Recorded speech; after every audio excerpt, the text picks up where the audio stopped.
the rejection of revelation, the rejection of Allah's guidance, the rejection of His signs, whether it takes the form of kufr or the more specific form of kufr, which is shirk, is not a cognitive issue, not a primarily cognitive issue. It's not about how smart you are. It is an issue of the heart.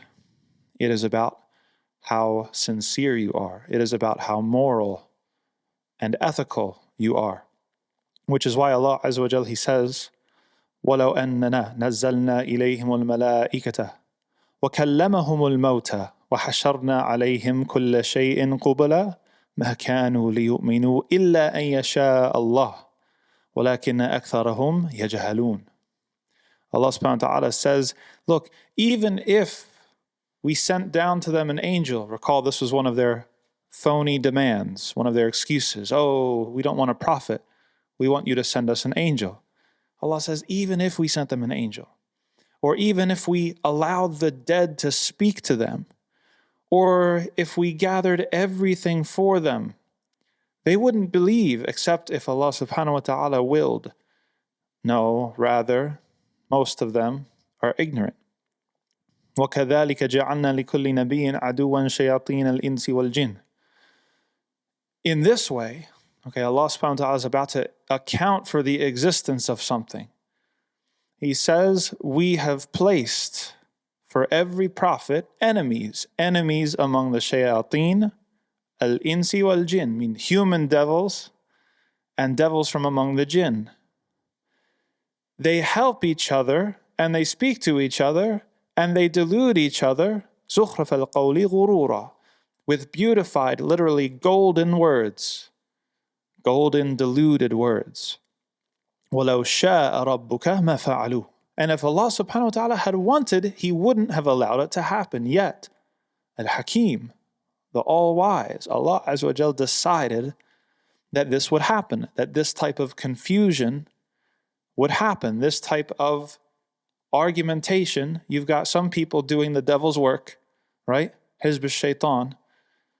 People, or waswas, the suggestions that you find within your own soul. And the reason that He has allowed it to happen is to demonstrate what's on your insides. Because if you have on your inside sincerity, if you have on your inside faith, the virtue, then yes, you will make mistakes, but more times than not, you're going to follow the guidance that Allah subhanahu wa ta'ala sends. And you're going to resist the whispers.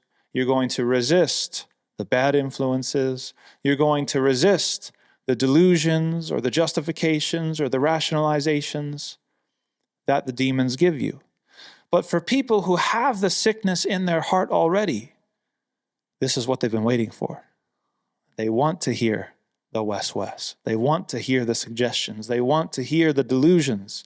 They want to be provided the rationalization, so then once it comes along, they can latch onto it and say, yes, see, I knew what I was doing was okay. I knew that I could live my life without faith. I knew that I could live my life without thinking about being accountable to anyone or to anything. This is how misguidance works. And if Allah subhanahu wa ta'ala had willed it, He wouldn't have let it happen. Yet, He allowed it to happen to demonstrate what He already knew. Because when it comes to your heart and my heart and everybody's heart and what they would decide, how they would react, Allah already knows. He didn't have to do it for His own benefit so that He knew something He wasn't already aware of. But He makes the hidden manifest to prove it to everybody else. So that we get on the day of judgment and we stand before Allah subhanahu wa ta'ala and He gives us our final judgment. He shows us our deeds. I'tiraf. He makes us confess. You did this. We have to say yes. We don't have an argument. We can't say, but if you had only given me this different situation. No. Allah subhanahu wa ta'ala gave us the situation, gave us every opportunity, and we're going to get what we deserve. وَلِتَسْقَى إِلَيْهِ أَفْئِدَةُ الَّذِينَ لَا يُؤْمِنُونَ بِالْآخِرَةِ. This is exactly what we're talking about. Allah says, li, okay? The lam that He's using here is lam ta'lil. Okay, lam ta'lil, Allah subhanahu wa ta'ala is explaining the reason why he let this happen. Why did he let the demons run amok, right? Be able to confuse people, be able to provide these arguments. Bad influences among the people, bad influences with these suggestions and these whisperings. Why? وَلِتَسْغَى إِلَيْهِ أَفْئِدَةُ الَّذِينَ لَا يُؤْمِنُونَ بِالْآخِرَةِ. So that the people who don't believe in the afterlife, their hearts would incline towards it. And Allah Azza wa Jal puts this front and center time and time again. الَّذِينَ لَا يُؤْمِنُونَ بِالْآخِرَةِ. It's interesting. You would think, somebody, an outside observer would think, okay, well, the Quran would usually say believing in Allah, believing in Allah, believing in Allah. And it's true. Allah says that a lot in the Quran. But a surprising amount of times, instead of saying yu'minuna billah, he says yu'minuna bil akhirah. Alladhina la yu'minuna bil akhirah here, the people who don't believe in the afterlife. What's the first sifa, the first description of the muttaqun in Surah Al-Baqarah? Alladhina yu'minuna bil ghayb. Interesting. The first thing he says is not yu'minuna billah. He says yu'minuna bil ghayb, the one who believes in the unseen. Because believing in the unseen and the afterlife is part of the unseen has to do with hisab, has to do with accountability. You know that you're going to be held to account. You know you're going to be held responsible for what you did. All piety, all taqwa, all responsibility, all faith is based off of accountability. We need it.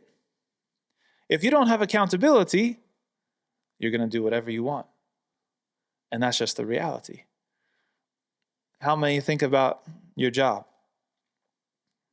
For those of you who have a boss, if your boss never, ever, ever came in to work, how tempting would it be to slack off? How hard would it be to discipline yourself so that all of us have shortcomings. Imagine, are you going to tell me that every single second that you're on the clock is dedicated to your work? You never once looked at your phone. You never once shot a message. You never once scrolled Facebook or something like this when you're on the clock. Well, Allah subhanahu wa ta'ala is the only boss that has complete knowledge of what his workers are doing, right? And so we need that accountability. We need to have some sort of accountability so that we act right. And Allah subhanahu wa ta'ala says here that the people who don't believe in accountability, and if you don't believe in the afterlife, you can't believe in any accountability, no real accountability. Your heart's going to lean. It's going to lean towards these suggestions, towards these demons, towards these demonic forces and these influences. You only live once. It's your body, it's your choice. Get out there and live a little. Relax, loosen up. You only live once, let's go.